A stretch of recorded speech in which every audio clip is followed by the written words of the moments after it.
Hello and welcome. My name is Leonid, and in this video you will learn how to use AR Foundation.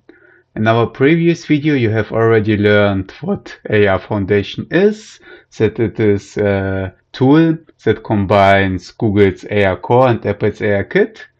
And in this video we will have a look how to use AR Foundation in a practical project.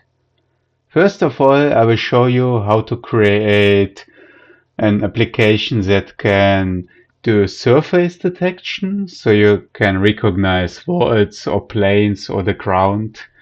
In the next step, we will have a look how to recognize images or markers like we previously did in our tutorial tutorial. And in the end, as a small bonus, we will do face detection. Furthermore, I will show you what else AR Foundation can do. So I don't want to waste time, so let us jump in a new Unity project. As you have learned in our previous tutorial, you can import in the package manager the libraries and the packages that you need. In our case, it is AR Foundation, and I have also imported Google AR Core because I am working on a Windows computer, so I am not able to build iOS applications on iPhones. This one you can only do with a Mac OS. But this is the advantage of AR Foundation. You have to make the application once and then it is usable for your Android smartphones and for your Apple smartphones. This is cool. So let us jump to our Unity editor. I go to my project view, I go to the scenes folder, and with a right click I will create a new scene. This one I will call AR Foundation tutorial. What I actually don't like is spaces, Foundation tutorial, and then I will double click on the scene, and as you can see here in my hierarchy, I am in the scene now. The first thing that we want to do is to delete our main camera, because later on we will have an augmented reality camera. Then I will do a right click in my hierarchy and say I would like to have under XR AR session. Every AR Foundation project needs an AR session. This one just manages the whole logic behind the scenes. Furthermore, I will do another right click in my hierarchy. I will go under XR and I will select XR Origin Mobile AR. This name has changed in the previous years. Previously it was AR Origin or AR Session Origin, so don't be confused when you see this in other tutorials with other names. For today's tutorial in 2024, it is XR Origin. I will create this. And here you can see the XR Origin component with a tracking mode where we can say that the device is the origin of the world or the floor is the origin of the world. I think that floor is actually the default. So you can imagine the XR origin as the 0 point of your world. When you start your application, this will be the 0 point of the whole world, where your objects are, where you are, and so on. Furthermore, you can see as a child of the XR origin a camera offset, and inside of this the main camera. A small hint here, please never ever move this camera, because when you build this then to your smartphone it will not work and you will ask yourself what is happening here. I am speaking out of experience. So never move the main camera. And so we have prepared our basic objects that we need for our AR Foundation application. Our first feature will be the plane detection or the surface detection. For this one, I go to my XR Origin object, I click in the inspector on Add Component, and I type AR Plane Manager. This one is a component from AR Foundation, and here I can select the detection mode. So horizontal for the ground, vertical for the walls. I can have both of them or only one of them. is also possible. And our next step will also be to define a plane prefab, so kind of a visualization for the detected planes. So in the next step, I will go back to my hierarchy. I will do a right click and say XR AR default plane. This is an object that is provided to us for the visualization. And in my project view, down here, I will go to my assets. I will do a right click, create folder. This one I will name prefabs, just for the hierarchy. I like to have a cleanup project. And in the prefabs folder, I will drag and drop our new AR default plane. This one creates a prefab, which is kind of a template for objects. In our scene, I will delete this object. I will return to my XR origin, and here I will drag and drop our AR default plane prefab. Perfect. As I mentioned, in the AR default plane prefab, I can define the visual of my detected planes.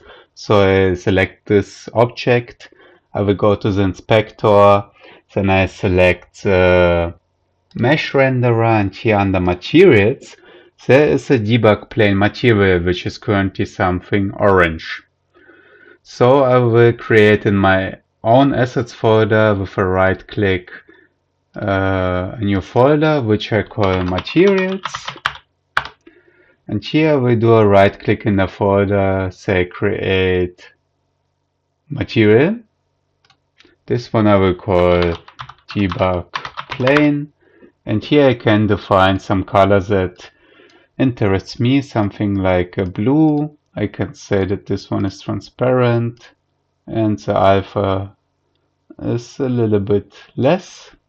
And then I can go back to my prefabs and select here my new debug plane. And with this one, you will later see I have changed the visual of my found planes. In the theory, we can now build this application to a smartphone, and you will have visualizations of found planes.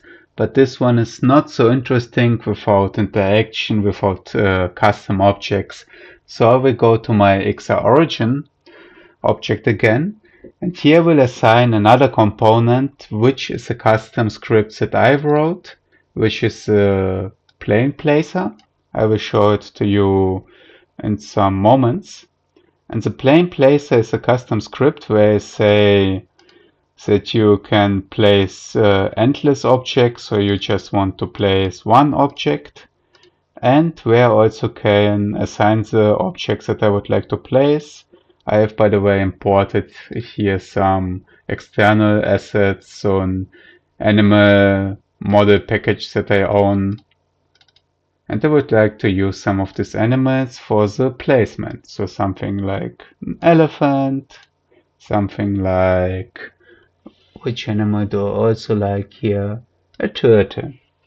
And maybe a third one is, oh, a chick, that's cute.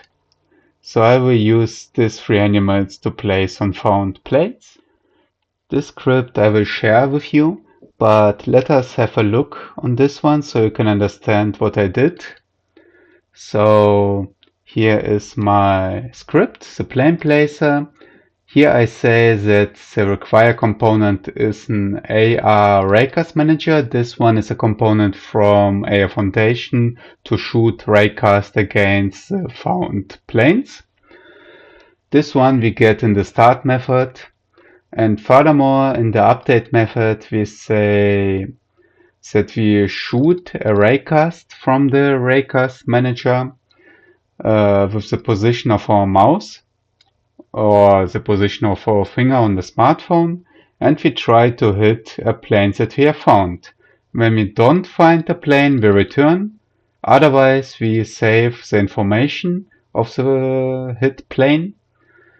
In the next step, I look if I have pressed down a mouse or my finger on the touch screen. When yes, I say try hit object. So here I have a look if I hit an already placed object so I can move this.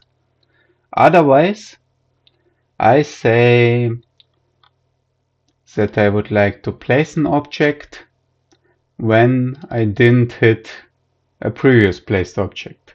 So I'll place this one on the position where I hit the plane and on the rotation. When I say I would like to place an object, I say instantiate this object. I also go through my list where we define the three animals and iterate over this. Simply explained, I give this object a collider, I increase the counter, and I say when I only wanted to place it once that I stop the placement. Furthermore, I have here a placement type, an enum, and when I drag my mouse, I say here, and when there is an object that I have hit, then I change its position. And as I said, I will share the script with you, but I can also quickly zoom out so you can make a screenshot if you want. Boop, boop, boop, boop, boop. Here we go. Alright, here let us return to our project. So we have now our AR Rakers Manager, which was added automatically. We have the plane manager with a visual of the found planes, which tracks horizontal and vertical planes, and we have my custom script. But we have now the problem, how do we test this application? Because we are in Unity, of course, you could say just click on the play button, and in normal applications, something like games, this would be perfectly fine. And especially now my Unity have crashed, which is also interesting. So I will make a small break and return with an opened Unity. So what I would like to show you now is a new feature from AR Foundation, which is a simulator that allows you to test the application inside of the Unity editor without building it to your smartphone, which is very, very cool. And I remember the times where this one was not possible. For this one, we go to Edit, to Project Settings, to our XR plugin management, and we select XR Simulation.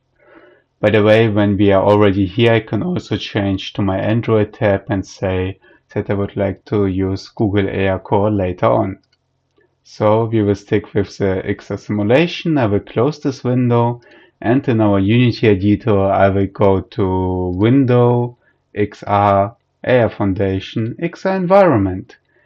And this one is kind of a new scenes window where you get a sample environment to test your application, like this is the floor, this is the wall, and here you can even test your image markers later on. So let us start with the default one.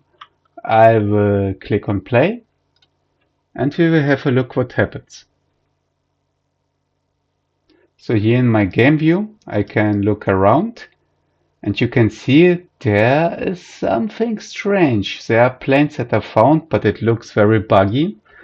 And this is good that we experienced this. I will click on stop again, because I am working with Unity's Universal Render Pipeline. This is a new render pipeline from Unity for better performance, etc.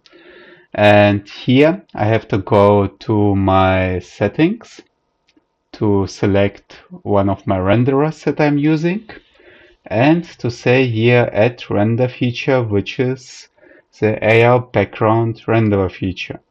When you're using the old 3D pipeline, this is not a problem that you will experience, but when you're using URP, I wanted to warn you, you have to do this one with the AR background feature.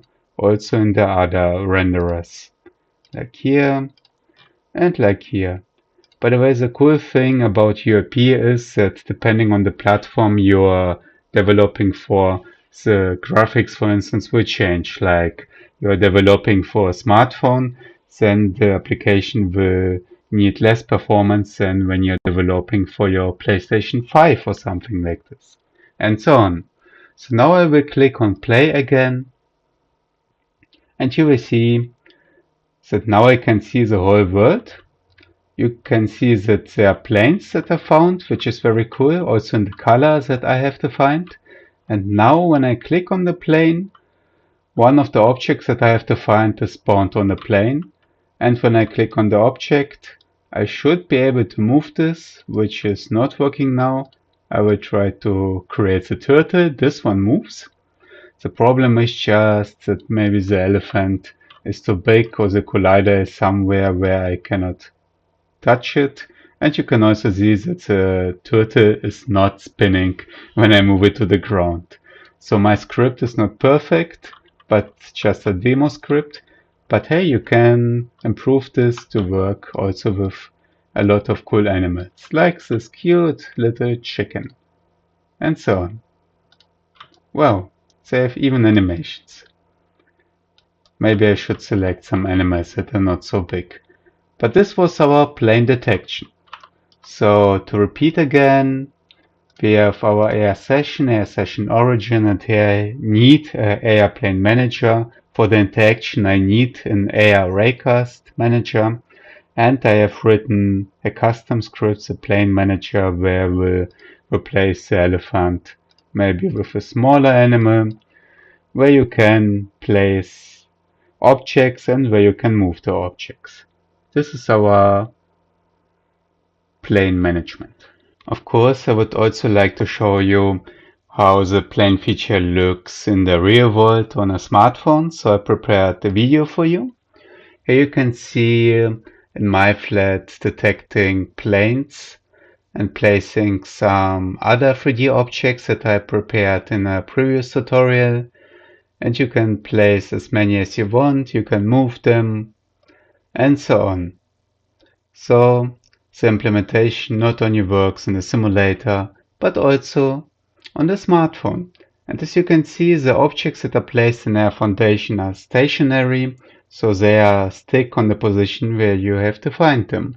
So actually finding planes is not only for placement, it is also kind of an anchor that remembers the room and remembers the object's position and rotation in relation to your smartphone with the help of tools like the gyroscope or the accelerometer of your smartphone. So let us continue with our next feature, which will be the image tracking or the marker tracking.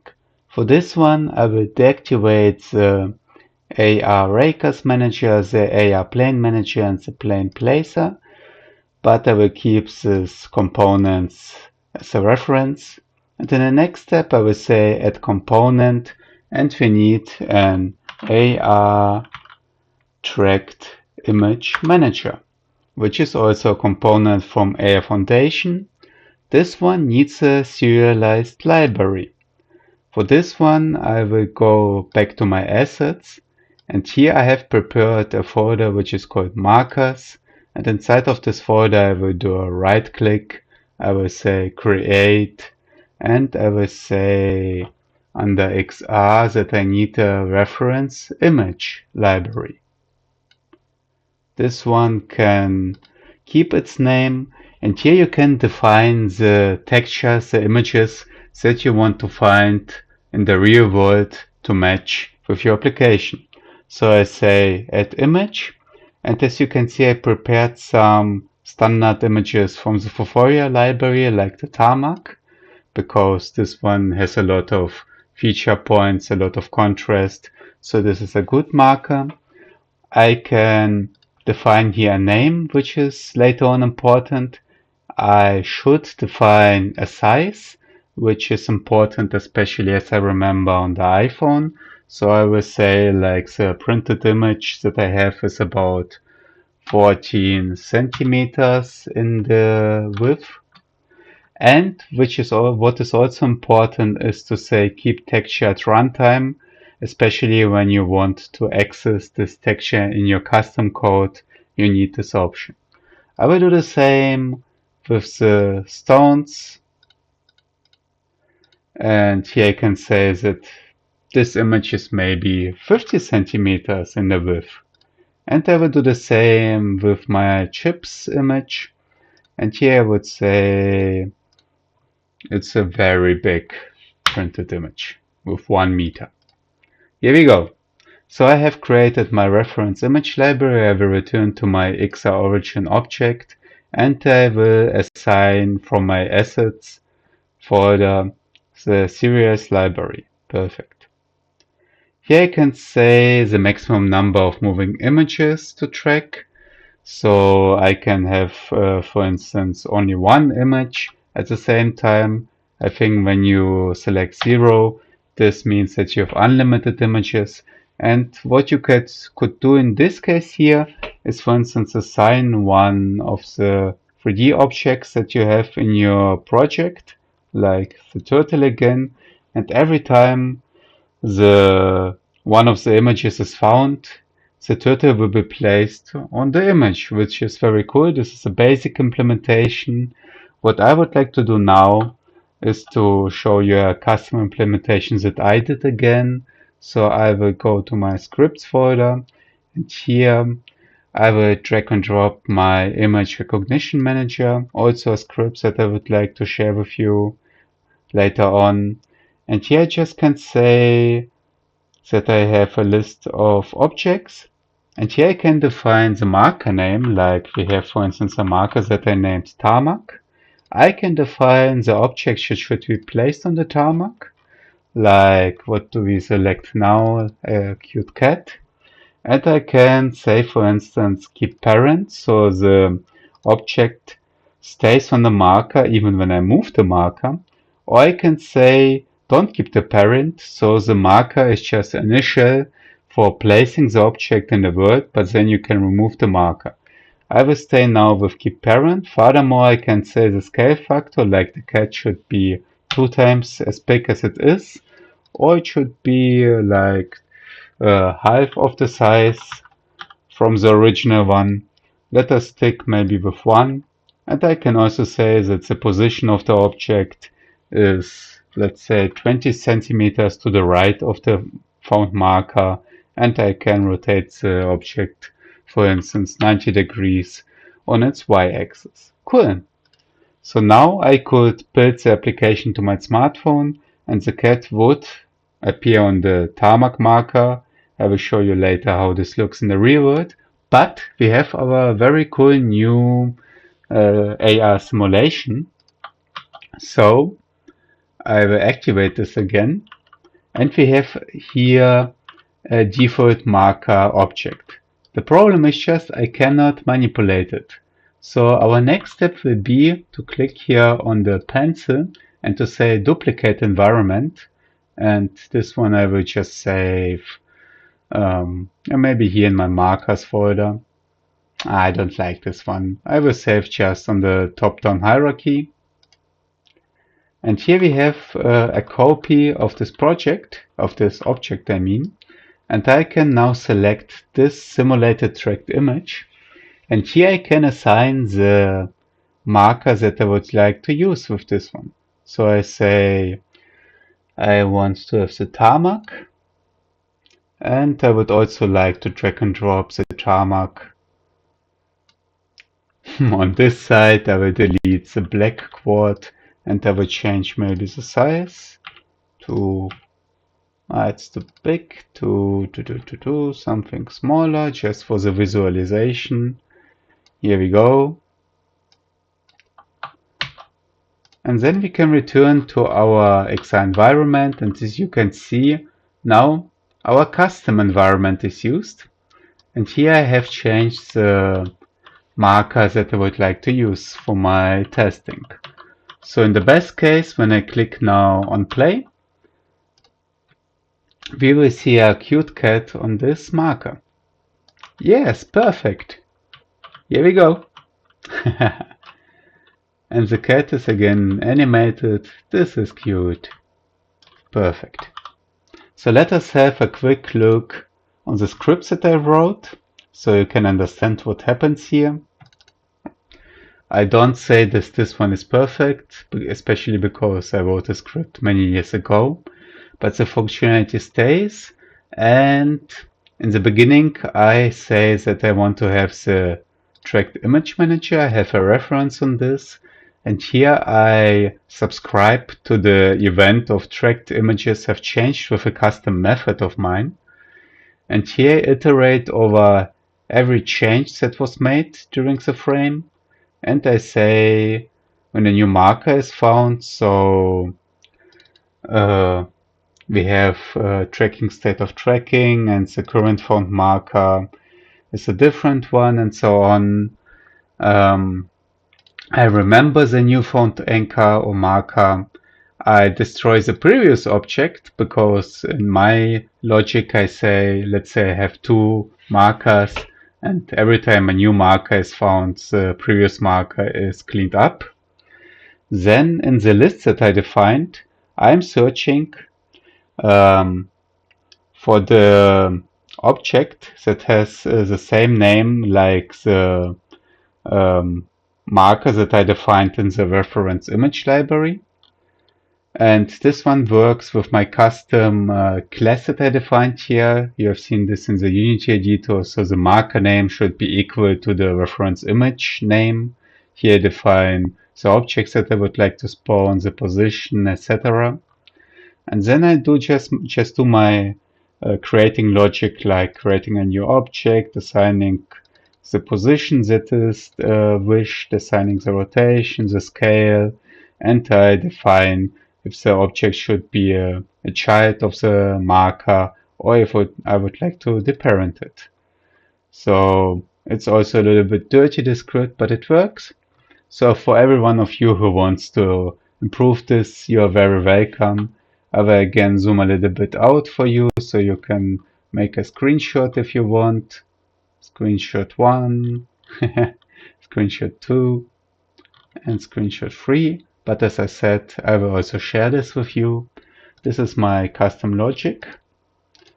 And we can also add, of course, as many objects as we would like for the chips anchor. I would say I would like again the chick. The chick is rotated on the x-axis to 90 degrees, for instance. The chick is twice as big. And when we would like to use this, I need to change our custom simulation environment. So I duplicate this object. And here I say you're not the tarmac, but you're the chips. And I, of course, also change the visual here to the chips. Perfect. I will also move this a little bit so we have two different anchors or markers. Sorry that I say every time anchors. And now again I click on play. And here we have our cat, and here we have our chick. In my plan it was rotated a little bit otherwise, but it works, and it's bigger because I said it's bigger. And here we have our cat again, and the chick, and the cat, and so on. This is very cool. And before we continue, I would also like to show you how this one looks like in the real world on my slides. So I have prepared a video again where you can see one object that appears on the anchor, on the marker, and it even moves with the marker because it is a child. Well, sorry. And here is another object that is placed on another marker, but it doesn't stay as a child. So when I remove the marker, the object still stays in the world where it was spawned, which is very cool when you want to use a marker as a trigger for spawning things. Very, very cool. And the last thing I would like to do with you is a face recognition, which is also possible with AI Foundation. So go back to my XR origin Again, I deactivate the current components and I go to AR Face Manager. Here I can say how many faces I would like to track. Like, let's say we do a group photo of many people, but in my example I will stick with one face. And we need a face prefab, so I'll go back to my hierarchy. I will do a right click. I will say XR default face. And I will save this one under my prefabs folder and delete it in the scene. Then in my XR origin, I will link this default face. And when I would start the application now, I would have this texture on my face.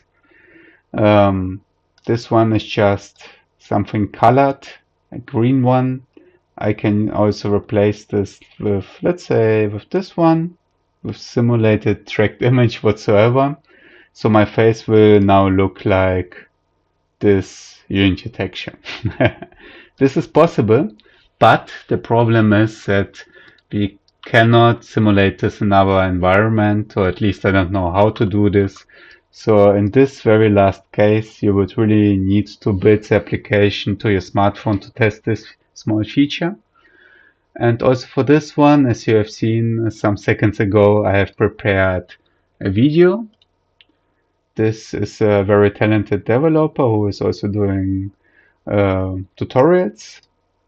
And as you can see on his face, the face is recognized and the face gets a texture.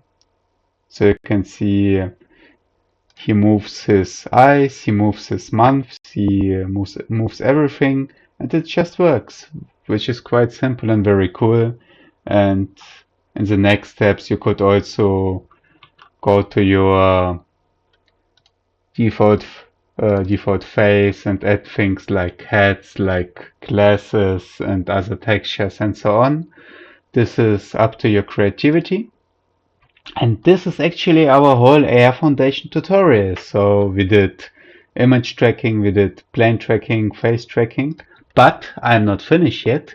So I will return to my presentation, because there are of course other AR Foundation features that this tutorial doesn't cover, because it's a beginner tutorial. Which is a very cool feature is, for instance, the light estimation. AR Foundation is capable of tracking the light from the real world and applying it to digital objects for a little bit of more immersion. Like it can track the light color and it can track the light direction and also the intensity.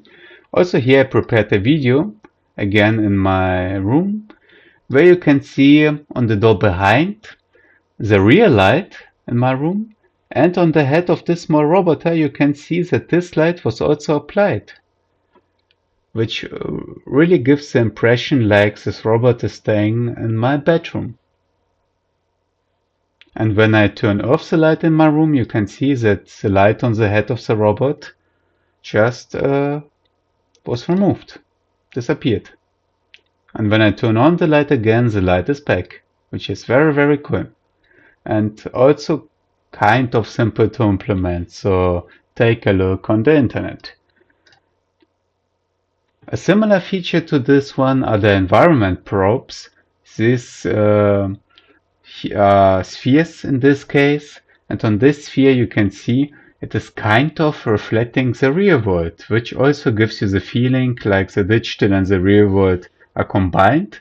But when you have a look on the sphere, it is not really mirroring the real world, it is just copying the texture, the camera feed around it, and is just displaying it with a little bit of reflection and so on. But for the user it looks like it is a mirror, and this is good enough in my opinion. And also here I prepared a video with a lot of the spheres where I changed the light color, for instance, as you will see. And all of these small spheres are just adjusting to the real light, to the light color, and so on, which also gives your augmented reality application a lot of immersion, so the user feels like it's really happening. this was my AI Foundation tutorial. You have learned today how to track planes, images and faces, and how to place digital objects on the trackables, which is very cool. Also, I provide two scripts to you, which you can download later on. And I say thank you for watching and enjoy developing your augmented reality applications. Bye bye.